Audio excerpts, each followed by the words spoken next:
Assalamualaikum warahmatullahi wabarakatuh.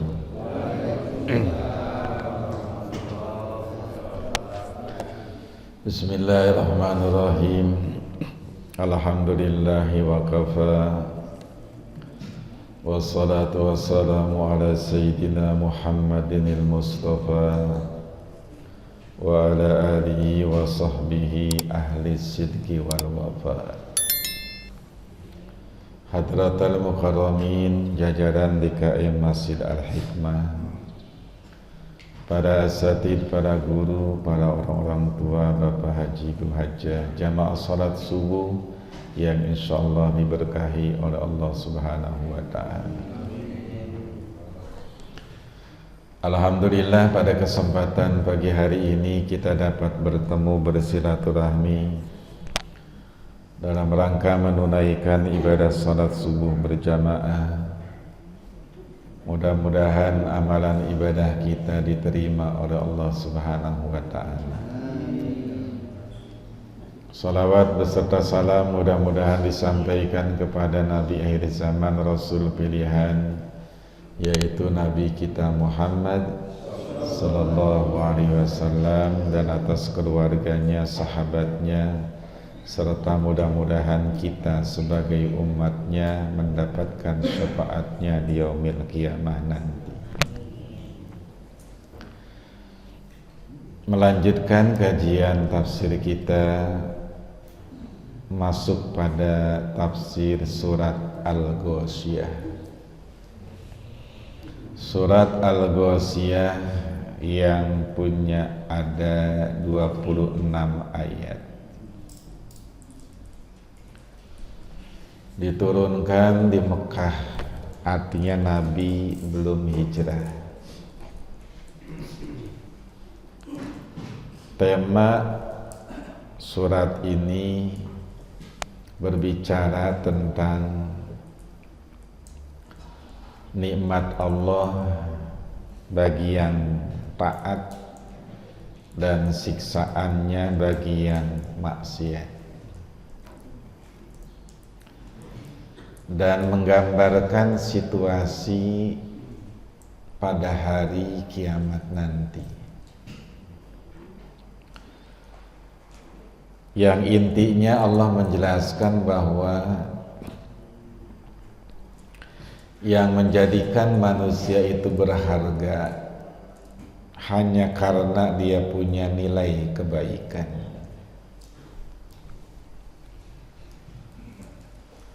Kata Nabi, qimatul mar'i biqadri ma yuhsinuhu. Harga diri seseorang dihitung seberapa banyak kebaikan yang bisa dia lakukan. Artinya kita ini akan berharga kalau ada nilai kebaikan. Kalau enggak ada, ya apa bedanya dengan binatang? Malah kalau binatang bisa jadi ada manfaatnya. Misalnya harga diri seekor domba adalah pada dagingnya. Dagingnya bisa kita nikmati, kulitnya bisa buat bedu, kotorannya bisa buat pupuk. Itu harga diri domba, kambing. Nah, sementara manusia kotorannya nggak bisa dibikin pupuk, malah mati pohonan.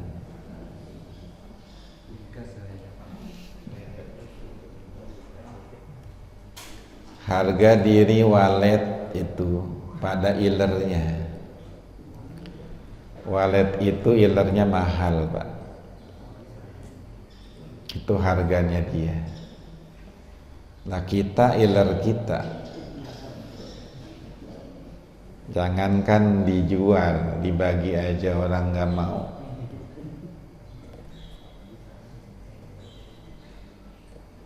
Nah, itulah kemudian manusia itu nggak ada harganya kecuali kalau dia punya nilai kebaikan. Namanya surat Al-Ghasyiyah. yang artinya menutup. Ada ayat walaili idza yaghsha, demi malam kalau dia nutup. Nah, al-ghasyiyah itu artinya menutup. Apa yang ditutup? Kata ulama adalah akal pikiran manusia. Yang kedua yang ditutup adalah kondisi pada saat itu tertutup bagi manusia. Allah menyebut nama kiamat itu dengan berbagai nama sesuai dengan kondisinya. Disebut kiamat karena artinya kebangkitan. Manusia akan bangkit atau dibangkitkan oleh Allah sesuai dengan kondisi kematiannya. Kata Nabi, yamutul mar'u ala ma asya alaih wa yuhsyarul mar'u ala ma mata alaih. Orang akan dikumpulkan bagaimana matinya, orang mati bagaimana hidupnya. Maka disebut kiamat. Dia disebut sebagai yaumul hisab karena manusia akan dihitung amal perbuatannya, baik atau buruk. Dia disebut surat Al-Qari'ah, atau hari kiamat itu namanya Qari'ah, ketukan yang menggetarkan hati, kaget manusia. Dan banyak nama lainnya.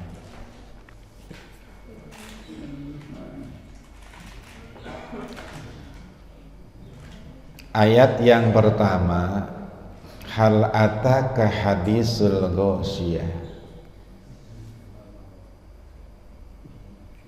Apakah telah datang kepadamu berita kiamat? Huruf atau huruf hal itu dalam bahasa Arab namanya istifham. Huruf istifham, pertanyaan memberi pemahaman. Apakah bahasanya? Karena kalimat yang diawali dengan huruf hal menuntut penjelasan secara gamblang. Apakah telah datang kepadamu berita kiamat? Berarti yang bertanya menuntut penjelasan yang gamblang tentang sebuah pertanyaan. Sama seperti kita bertanya, cuman di sini Allah yang nanya, tapi Allah juga yang jawab. Kan ini Allah yang nanya, tapi Allah sendiri ntar yang jawab. Nah, dalam bahasa Arab namanya istifham takriri. Istifham takriri itu adalah sebuah pertanyaan untuk menjelaskan dan menetapkan sebuah peristiwa. Karena yang ditanya nggak tahu. Tapi kenapa nanya? Allah tahu, tapi kenapa Allah nanya? Allah sendiri yang jawab. Ini untuk menjelaskan bahwa penjelasan yang memancing penasaran dan keingintahuan orang akan sesuatu yang belum kepikiran. Apakah di kita kepikiran surga itu bagaimana, neraka itu kayak gimana? Kan selama ini belum kepikiran. Allah mancing kita dengan pertanyaan agar ada bahasa ketertarikan kita. Oh iya, gimana sih kiamat nanti? Kalau orang memahami sesuatu yang akan terjadi, kondisi yang akan terjadi, maka dia bersiap untuk menghadapinya. Bapak mau pergi ke sebuah tempat rame-rame. Biasanya googling, ini tempat gimana, enak enggak, gitu kan? Airnya gimana?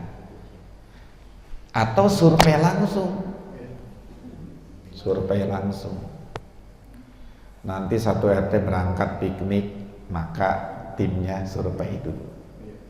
Lokasinya di mana, kondisinya kayak apa gitu. Kalau kita tahu kondisinya, keadaan sebelumnya, maka kita tahu apa yang bakal kita bawa, apa yang kita persiapin. Sehingga akhirnya begitu nyampe ke sana kita tidak kaget karena kita sudah bawa bekalnya, tahu lokasinya ini, keadaannya kayak begini. Tapi kalau kita mau ke sebuah tempat, survei enggak, googling enggak, nyatanya di sana tidak sesuai dengan kenyataan yang kita pikirin, nyesel. Akhirat begitu, kita memang belum pernah ke akhirat. Karena yang pergi ke sana juga belum pulang-pulang. Ya, sampai hari ini orang tua kita, kakek kita, moyang kita kan pergi ke akhirat tapi belum nyampe-nyampe, makanya belum balik. Susah ngabarin kita. Ya kalau balik juga nggak diterima. Bagaimana caranya? Ya caranya Allah kasih tuh gambarannya. Nih iklannya, ini nih resepnya, ini pilanya. Supaya apa? Supaya kita nyiapin.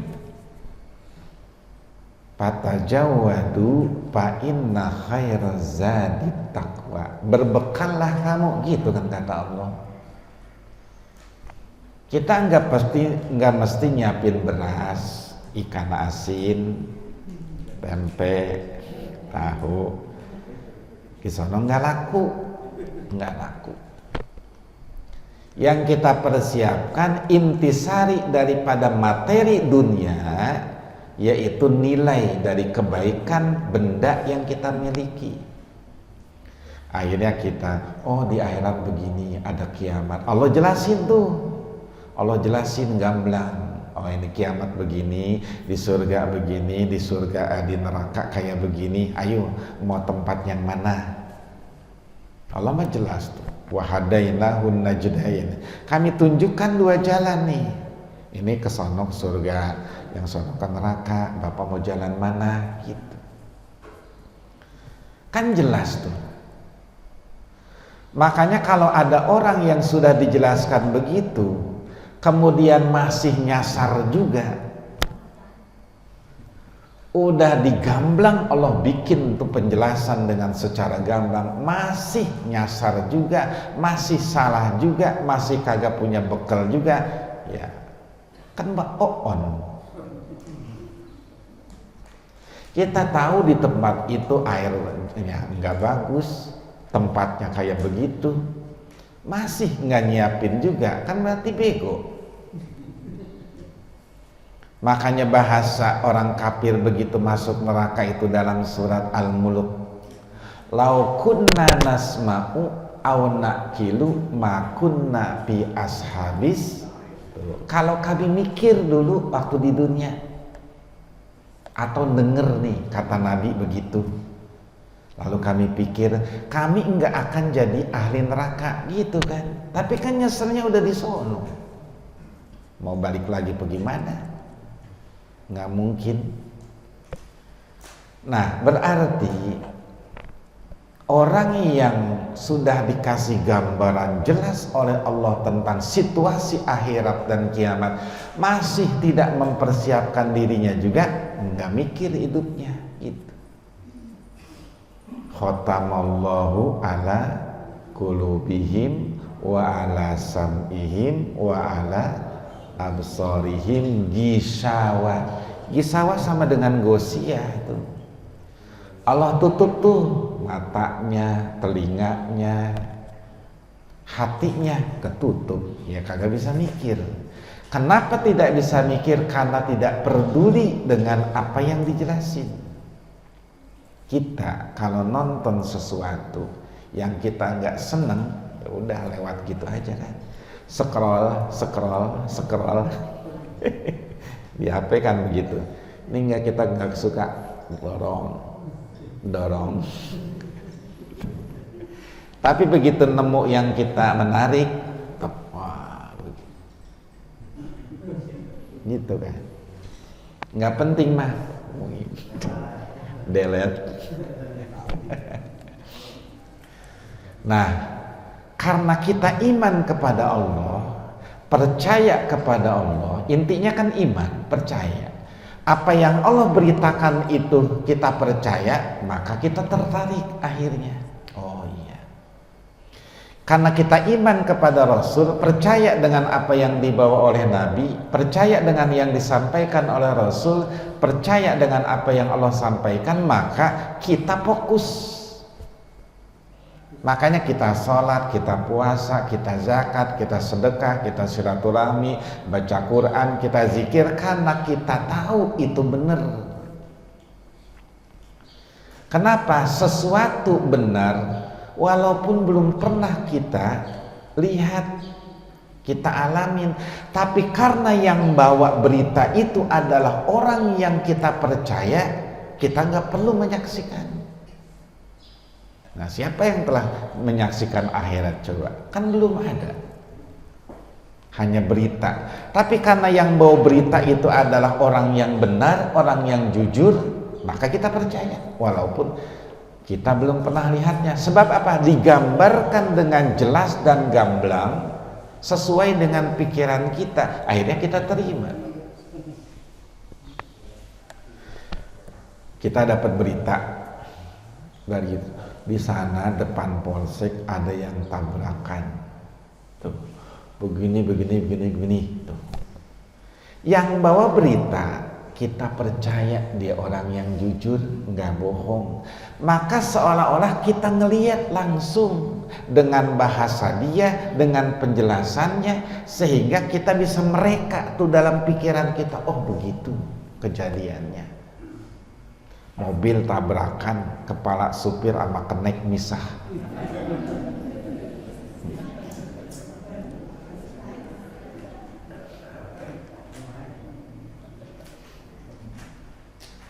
Nah, yang bawa itu. Tapi begitu yang bawa adalah orang yang kita tidak percaya, tukang bohong, maka dia mau gambarin sebagaimana aja udah kita udah nggak fokus dah. Bodoh amat. Nggak kegambar sama kita. Nah, Quran begitu. Makanya Quran juga disebut Al-Mubin. Apa Al-Mubin? Menjelaskan secara gamblang. Nah, Allah bertanya, hal ataka hadisul ghasyiyah? Tidakkah? Nah, maka bahasanya begitu. Bukan apakah. Kenapa? Karena istifham pertanyaannya itu bukan untuk mencari tahu, tapi untuk menjelaskan. Tidakkah telah datang kepadamu berita kiamat? Yang jadi objek pembicaraannya, mukhatabnya adalah Nabi. Kaknya itu engkau, tidaklah datang kepadamu. Hadis, nah hadis ini artinya berita, cerita. Makanya hadis Nabi adalah terbagi 3. Hadis qauli, hadis fi'li, hadis takriri. Jadi kalau kita nyebut hadis nih, hadis Rasulullah, nah itu berarti 3 rujukannya. 1 hadis qauli, berita cerita Nabi tentang ucapannya. Kata Nabi, tuntutlah ilmu dari buayan sampai liang lahat. Itu hadis qauli, cerita Nabi ngomong begitu. Ada lagi namanya hadis fi'li, cerita Nabi tentang perbuatannya. Kata Abu Hurairah, Nabi kalau makan begini, Nabi kalau tidur begini, Nabi sholatnya begini. Nah, hadis qauli menjelaskan berita, menjelaskan tentang perbuatan Nabi. 3 namanya hadis takriri, menjelaskan tentang penetapan Nabi.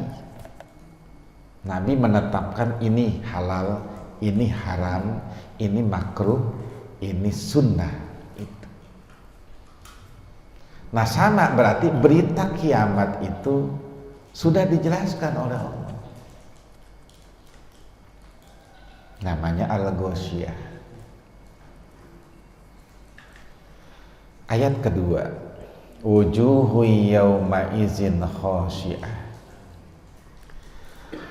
Wajah-wajah di hari itu khasyi'ah, layu, hina. Kita bisa nggambarin wajah kita kalau lagi capek nih, udah capek, duit kagak punya, belum makan, bini marah-marah, udah kusut dah pokoknya, kusut dah. Nah, hari itu digambarkan begitu. Ini sedang menggambarkan wajah orang-orang yang tidak beriman. Kenapa? Karena mereka ternyata mendapatkan kenyataan yang berbeda dari bayangan waktu di dunia. Kenapa? Karena waktu di dunia ulama-ulama mereka, orang-orang yang pintar di antara mereka ngajarin begitu mati masuk surga itu. Pulang ke rumah bapak di surga, itu ke rumah bapak di surga. Ternyata bukan ke rumah bapak, ke rumah engkong. Kenyataannya kok beda. Katanya di surga, lah ini dikubur aja udah ribet, digencet, tidak sesuai kenyataan. Makanya begitu mereka bangkitkan dalam surat Yasin, qalu ya wailana man ba'asana mim marqadina hadza ma wa'adar rahman wa sadaqal mursalun. Begitu bangun, ya, man ba'asana mim marqadina, siapa yang bangunin dari tempat tidur kami? Lagi enak-enak dalam kubur, walaupun disiksa dalam kubur masih lebih nikmat ketimbang siksa akhirat. Makanya kalau orang beriman di dalam kuburnya tuh selalu nanya sama Allah, ya Rabb matas saat, ya Allah kiamat kapan sih? Karena kenikmatan dalam kubur itu hanya sepersekian persen dari kenikmatan yang Allah janjikan di akhirat. Nah, sementara orang-orang yang banyak berbuat dosa akan nanya, ya Rob, la taqumis sa'ah, ya Allah, jangan kiamat dulu. Ini aja ribet. Bayangin siksa di kubur aja begitu, apalagi di akhirat. Tapi akhirnya malaikat kan bilang, haza ma wa'adar rahman wa sadaqal. Emang nggak tahu ini janji Rasul kan dulu. Bener kan? Tuh, situ aja yang bohongin, situ aja yang nggak percaya. Rasul mah udah jelas tuh ngomong begitu. Wa sadaqal mursalun. Rasul-rasul udah nyampein begitu sama situ. Situnya kagak punya pikiran. Ya. Akhirnya udah pada ribut, kok begini kenyataannya ribut. Kan biasanya begitu, Pak. Orang yang bayangannya dengan kenyataan berbeda akan banyak protes. Oh, katanya iklannya enak tuh, lihat tuh. pilanya bagus, airnya cukup. Begitu kenyataan di sana, kok begini? Kan protes jadinya. Pada protes tuh mereka, nggak sesuai dengan bayangan di dunia bahwa akan dapat nikmat dan segala macamnya. Makanya kata malaikat, ihsya'u fiha wala tukallimun. Udah diem, jangan banyak omong. Gitu kata malaikat. Pada ribut doang, udah diem, udah kagak ada waktunya ngomong kadang. Kata dibentak oleh malaikat begitu, diomelin, bikin berisik doang. Udah sono lemparin ke neraka gitu.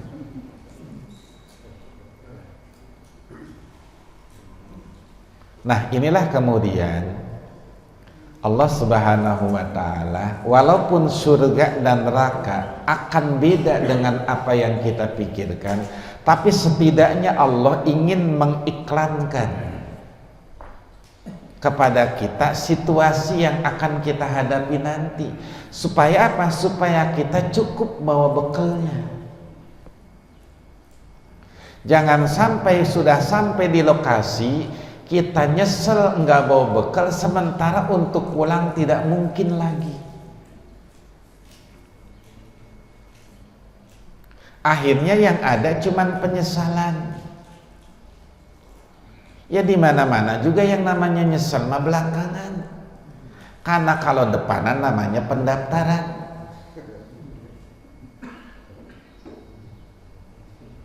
Wajahnya layu tuh, capek. Khosyi'ah ina.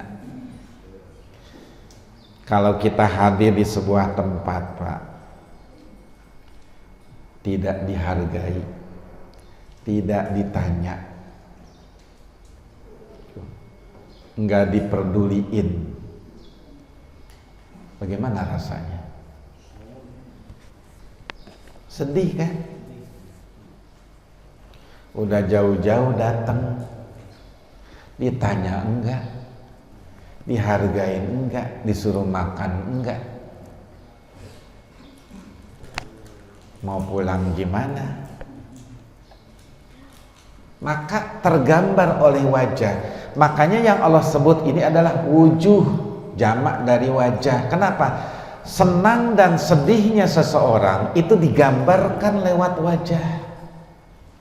Nih, wajah kita nih gambaran hati kita.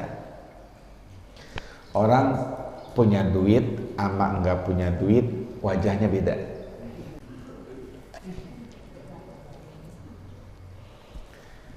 Karena wajah menggambarkan seluruh tubuh kita. Orang kalau sudah ngelihat wajahnya, nggak perlu ngelihat badannya, udah kenal dia.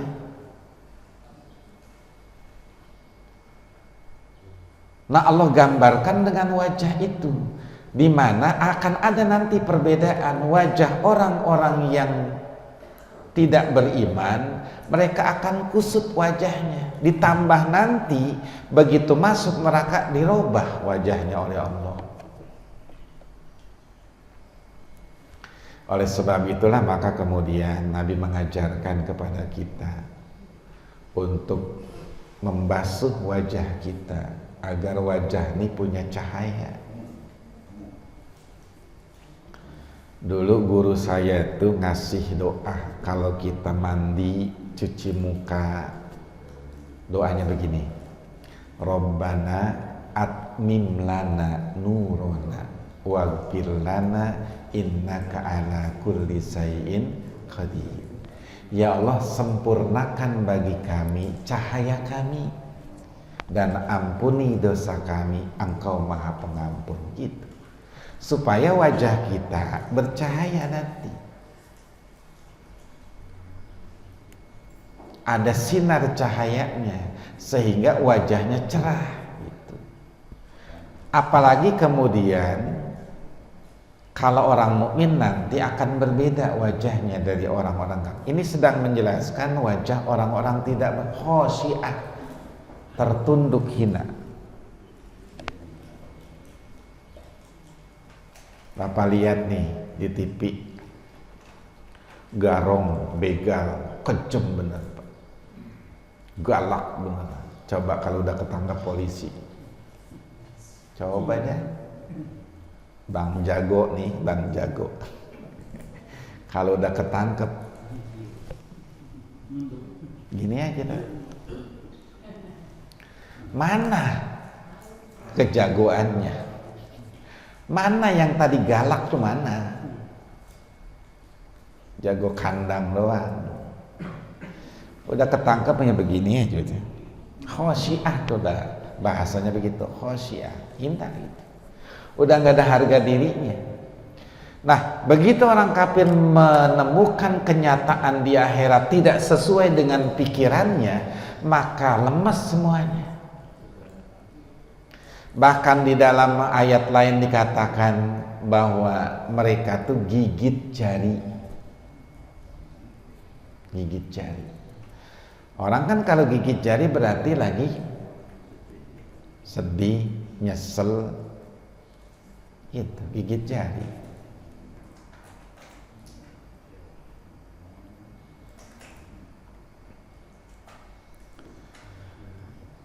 Ayat ketiga, amilatun nasibah, beramal dengan capek. Bahasa orang Betawi gini Pak, capek gawe kagak kepake. Capek gawe kagak kepake. Udah capek-capek kerja, hasilnya tidak ada, enggak kepake, enggak manfaat.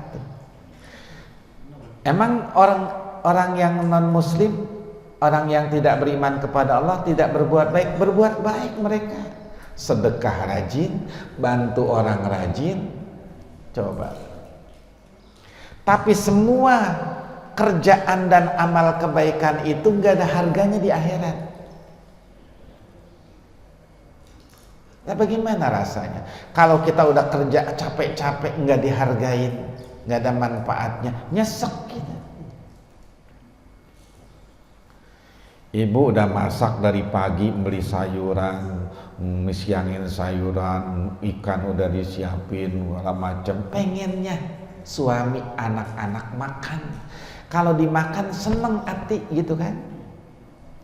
Ternyata udah rapih di hidangan, ibu udah capek-capek, yang makan nggak ada, dicolek juga enggak. Gimana rasanya? Nah, di dunia mereka melakukan kebaikan sama seperti kita. Bantu orang, bantuan sedekah, berderma. Pokoknya kadang kebaikannya lebih dari kita. Orang dia duitnya banyak, miliaran dialokasikan tuh untuk masjid, untuk gereja, untuk kemanusiaan gitu Pak. Kita lihat tuh, saya baca kemarin siapa tuh, miliarder, dia nyumbang untuk pelestarian satwa tuh. Bagaimana supaya gajah tetap punya belalai. Semuanya dialokasikan untuk itu. Tapi apakah ada nilai kebaikan di akhirat? Nggak ada, cuma di dunia. Maka Allah bilang wa qadimna ila ma amilu min amalin faja'alnahu haba'an mansura. Kami bayarnya di dunia cash, di akhirat nggak ada. Itu. Kenapa? Syarat menerima itu di akhirat adalah iman. Kalau orang beriman, sekecil apapun kebaikan yang dia lakukan tetap dapat balasan nanti di akhirat. Gitu. Lah kan berarti amilatun nasibah, capek gawe nggak kepake. Udah lelah-lelah di dunia, banting tulang nyari ini, sedekah, kemudian didermakan untuk jalan kebaikan, tapi di akhirat nggak ada satupun yang Allah kasih. Nah, inilah makanya iman itulah yang menjadikan segala nilai yang kita lakukan itu berharga. Kalau nggak ada itu, nggak ada harganya. Kita berharga karena punya iman. Kalau enggak, apa bedanya sama kucing, sama kambing, sama nggak ada bedanya. Mereka punya kasih sayang, punya, kita juga punya. Mereka peduli sama anaknya, kita juga begitu. Dia nyari makan, dia kerja, bahkan rajinan dia daripada kita. Nah, ayam jam 4 udah turun, setengah 4 udah turun, kita masih di tempat tidur, kan rajinan ayam.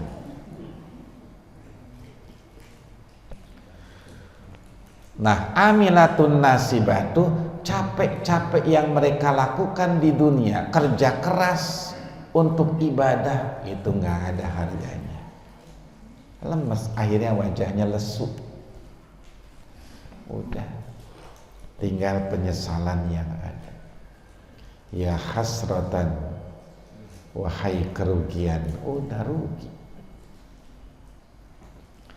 Nah, kalau sudah begitu, tasla naron hamiyah, masuk ke dalam neraka yang panas. Amalnya nggak diterima, ditimbang, ya apa yang mau ditimbang? Orang jelek semua. Kan nanti orang ada 3 nih, masuk surga langsung, masuk neraka langsung, dan ditimbang. 3 tipenya.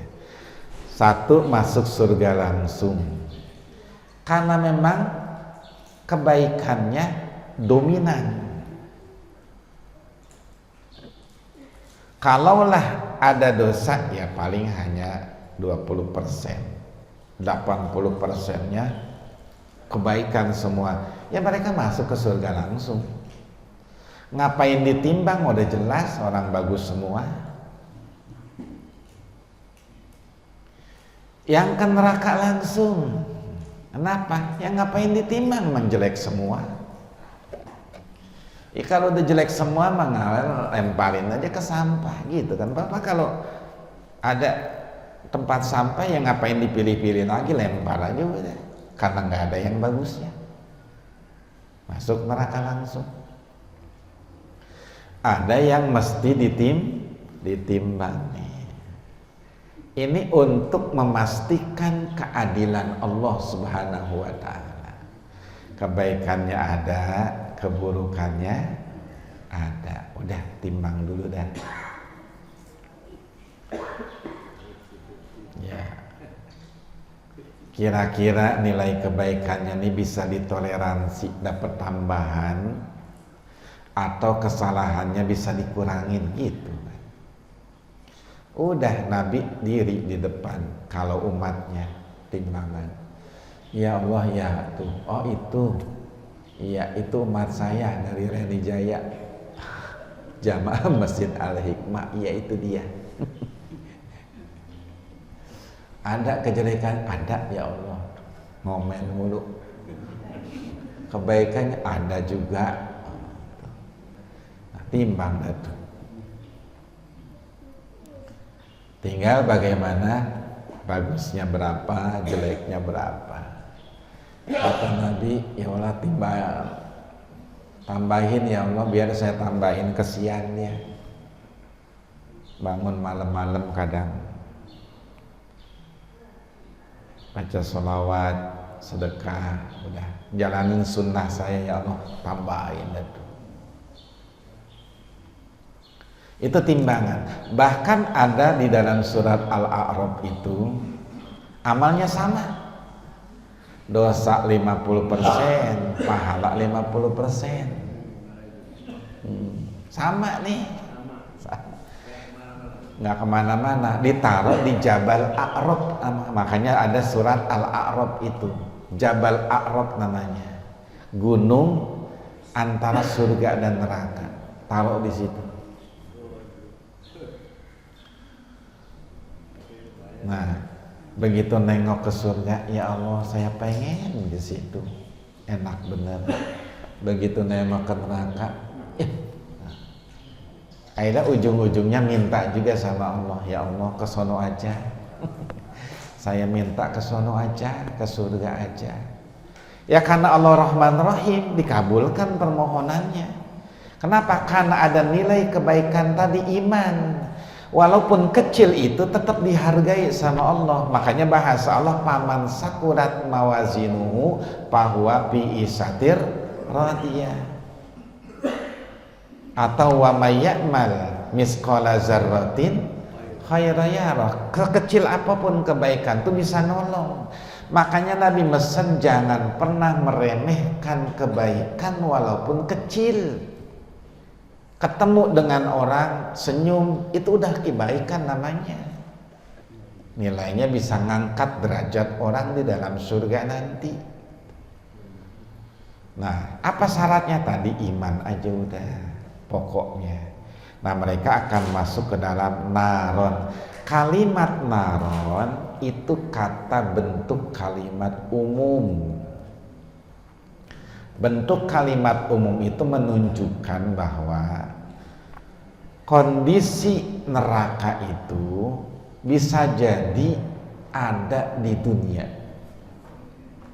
Apa maksudnya? Kata ulamanya begini, orang yang lupa sama Allah, tidak ibadah kepada Allah, hidupnya akan susah, banyak kerepotan, banyak kesulitan, banyak kebingungan. Itu ibarat orang di neraka. Ya, orang kalau hidupnya susah, banyak kesulitan, banyak kerepotan, bingung aja pikirannya karena nggak ingat Allah, kan jadi bingung dulu. Maka apa bedanya dengan neraka? Jadi neraka tuh di dunia udah ada, surga juga udah ada.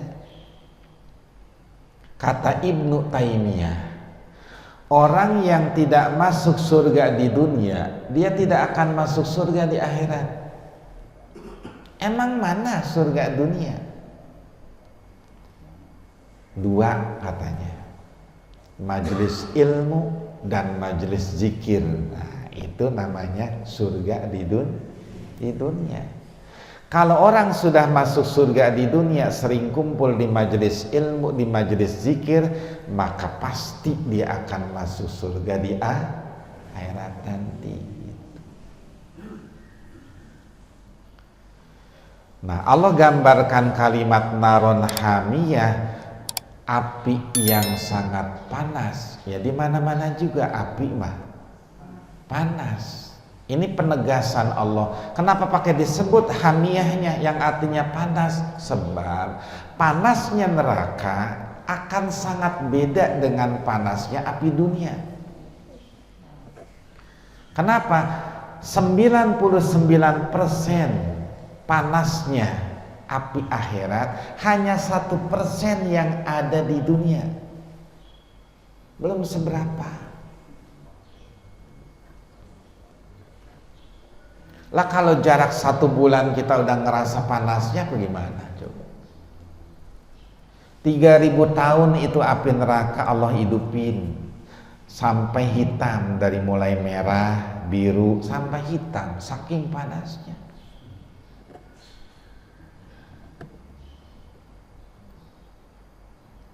Nah, sehingga akhirnya ini menjadi pelajaran penting. Kalau di dunia saja kita bisa merasakan panasnya api begitu, coba. Jangankan api neraka, api naroko aja udah panas, apalagi api neraka. Ya artinya ya coba aja kamu di dunia begitu, akhirat bagaimana? Tapi kan nanti akhirnya karena tidak percaya ditantang gitu. Cerita doang, itu bahasanya.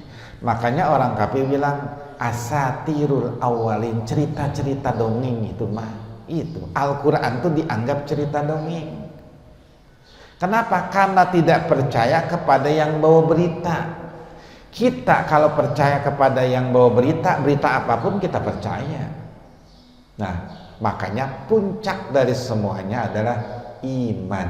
Itu aja, percaya.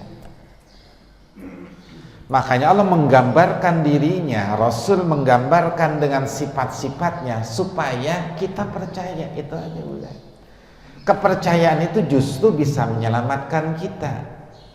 Kenapa? Karena dengan percaya dengan berita yang dibawa oleh Rasul dari Allah, maka kita akhirnya berbuat sesuai dengan berita yang dibawa, perintah yang diperintahkan.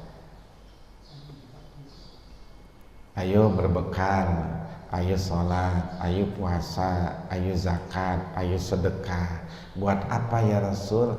Buat bekal nanti di sana. Kita jalanin tuh. Nggak ada di hati kita ingkar, tidak percaya, nggak ada. Kita jalanin dengan ikhlas. Itu menunjukkan bahwa kita percaya dengan Allah. Kalau sudah begitu, nah itu namanya bekal. Udah, kalau sudah percaya dengan apa yang dibawa oleh Rasul, ini modal utama untuk mempersiapkan diri kita. Kecil, tapi kalau memang yang Allahnya ridho, ya nggak masalah. Kan amal itu yang penting bagusnya, bukan banyaknya. Liyabluwakum ayyukum ahsanu, bukan aksaru, ahsanu. Lebih bagus amalnya. Kadang orang belum ibadah udah masuk surga. Ibadahnya dikit udah masuk surga. Tukang sihir Fir'aun belum ibadah baru menyebut kami iman, itu doang udah masukin surga. Sholat belum, zakat belum, sedekah belum. Tapi kenapa? Karena Allah ridho. Pelacur tuh yang ngasih minum anjing padahal habis ngejablai pisan, masukin surga. Nggak bilang tobat, nggak bilang istighfar, cuman ngasih minum anjing doang karena kesian, diganjar sama Allah masuk. Kenapa? Karena Allah ridho gitu. Makanya hidup kita adalah amal kita, bukan nyari pahala, bukan pengen masuk surga, hanya pengen Allah ridho. Itu aja udah. Maka mudah-mudahan amal ibadah kita diterima oleh Allah Subhanahu wa taala dan dosa-dosa kita diampuni oleh Allah Subhanahu wa taala. Kira-kira sampai situ dulu, insya Allah nanti kita akan lanjutkan kembali bahasan kita. Mudah-mudahan diberikan panjang umur, sehat walafiat, luas rezekinya, dan mudah-mudahan bahagia dunia dan akhirat. Al-Fatihah. Bismillahirrahmanirrahim. Alhamdulillahirabbil alamin. Arrahmanirrahim. Maliki yaumiddin. Iyyaka na'budu wa iyyaka nasta'in. Ihdinas siratal mustaqim. Siratal ladzina an'amta 'alaihim ghairil maghdubi 'alaihim waladdallin. Wa'fu 'anna ya karim. Allahumma bihaqqil fatihatil mu'azzamah wa sab'il masani anta tahdana bi kulli khair wa anta tafaddala alaina bi kulli khair wa anta ja'alana min ahlil khair wa anta amilana mu'amalataka li ahlil khair wa anta hafazana fi adyanina wa abdanina wa anfusina wa ahlina wa amwalina wa auladina wa ashabina wa ahbabina min kulli mihnatin wa fitnatin wa bu'sin wa dhair innaka waliyyu kulli khair wa mutafaddilun bi kulli khair wa mu'ti li kulli khairin ya arhamar rahimin. Dawahum fiha subhanakallahumma wa tahiyyatuhum fiha salam wa akhiru da'wana anil hamdulillahi rabbil alamin. Subhanakallahumma wa bihamdika asyhadu an la ilaha illa anta astaghfiruka wa atubu ilaik. Assalamualaikum warahmatullahi wabarakatuh.